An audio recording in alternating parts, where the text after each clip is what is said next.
সমগ্ৰ দৈত্যপুৰী মই তোমাক বিচাৰি ফুৰিছো।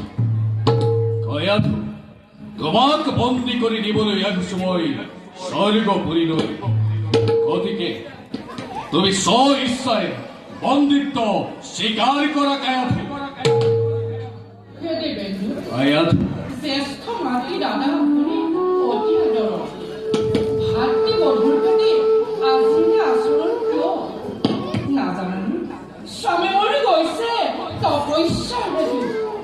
গতিকে দাদা কায়াধু চলাহী কথাৰে তুমি মোৰ অন্তৰ ভুলাব নোৱাৰিবা। কায়াধু শত্ৰুৰ ছায়া তুমি, গতিকে তোমাক বন্দী কৰিবই লাগিব।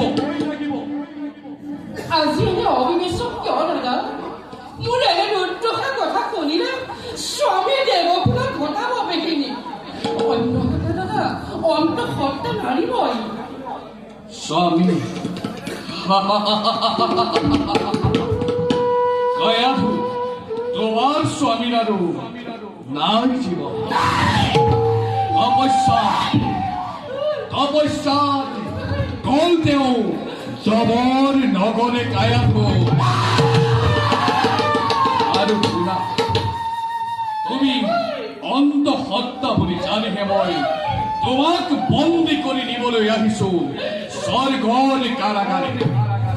শুনা শুনা কায়াধু, দৈত্যৰ সন্তানে পুনৰ দৈত্য হৈ দেৱতাক ঘটাব ব্যাঘাত।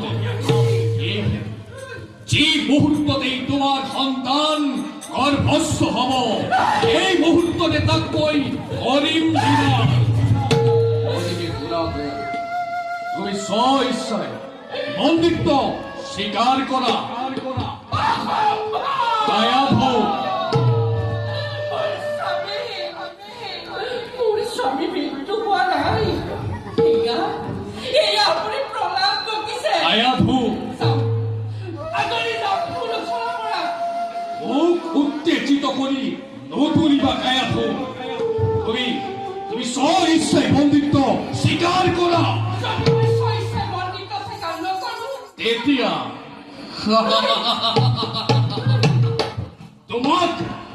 তোমাক বলপূৰ্বক ভাৱে লৈ যাম মই স্বৰ্গৰ কাৰাগাৰে। গতিকে শুনা কায়াধু, তুমি স্ব ইচ্ছাই বন্দিত্ব স্বীকাৰ কৰা। নুচুবি লম্পন, তই মোক স্পৰ্শ কৰি কলংকিত নকৰিবি। আঁতৰি যা, আঁতৰি যা তই মোৰ সন্মুখৰ পৰা। আহা কায়াধু, লৈ যাওঁ তোমাক